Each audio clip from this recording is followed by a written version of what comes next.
এই যে বন্ধুরা খাচ্ছি এখন আমি, দাঁড়াও খেয়ে টেস্ট করে দেখি কেমন হয়েছে এটা।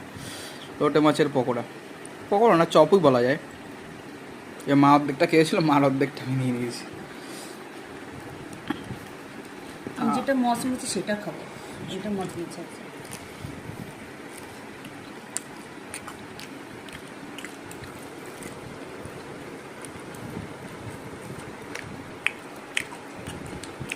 ভালো খেতে। ওই চাটনির জন্য আরো বেশি টেস্ট লাগতেছে, ঝালটা হ্যাঁ। হচ্ছে ওর জন্য। ওই টমেটো সস ভালো লাগে না আমার খাইতে। আর ওই টমেটোর চাটনিটার জন্য কিরকম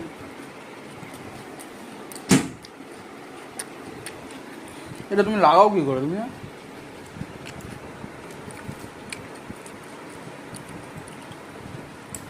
খেয়ে নাও, খেয়ে নিয়ে লাগাও।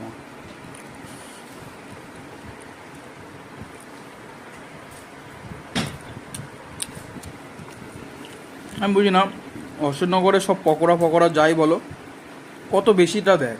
আমাদের হাবড়া চপের দোকানে যাবা, 20 টাকা তোমার চিকেন পকোড়া বা চিকেন খুঁজেই পাবা না। এর আগের দিন ছোট ছোট পকোড়াগুলো আনছিল থেকে মশাই দিয়ে হাবড়ার লোকে, আমি সত্যি কথা বলবো বন্ধুরা, হাবড়ার লোকে ব্যবসা করে ঠিকই, বড় বড় ব্যবসাদার আছে হাবড়ায়, কিন্তু অশোকনগরে আসতে বড় ব্যবসাদারও, তার সাথে আছে ছোট ব্যবসাদারও। কিন্তু ছোট ব্যবসাদাররা বোঝে যে কোন জিনিসটা মানুষ খেতে ভালোবাসে, কোন জিনিসটা খেতে ভালোবাসে না। হয়তো এতে প্রফিট হয়তো অল্প রেখেছে বা বেশি রেখেছে, যাই হোক, কিন্তু তার জিনিসটা মেনটেন করে রেখেছে যে খাবারের কোয়ালিটিটাতে তাতে কোনো কম্প্রোমাইজ না হয়। আর হাবড়ার লোকে শুধু পয়সায় দেখে, কিন্তু খাবারের কোনো কোয়ালিটি দেখে না।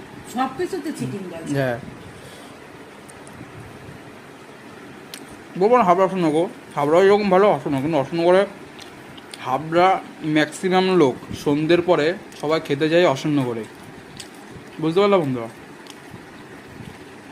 মানে অশোকনগরে প্রচুর খাবারের দোকান, আর প্রত্যেকটা খাবারের দোকানের জিনিসপত্র বলো, খাবারের কোয়ালিটি বলো, খাবারের ভিতরে জিনিসপত্র সব কিছুই বেশি বেশি দেয়, আর তার সাথে পয়সাটাও কম নেয়, কিন্তু খাবারটা ভালো দেয় ওরা।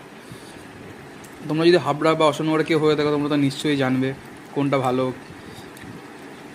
আমার কথা সবাই একমতই, হাবড়ায় আছে দোকানপাট, কিন্তু অশোকনগরে খাবার দোকানের বেশিই আছে, অশোকনগরে ঘোরার জায়গা বেশি আছে, অশোকনগরে তোমার ক্যাফে বেশি আছে।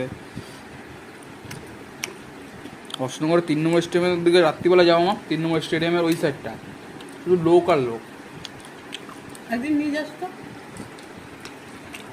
গাড়ি আসেও নিয়ে যাবো ওখানে। ঘরে এসে খাবো না। ঘরে এসে খাবা না তাহলে?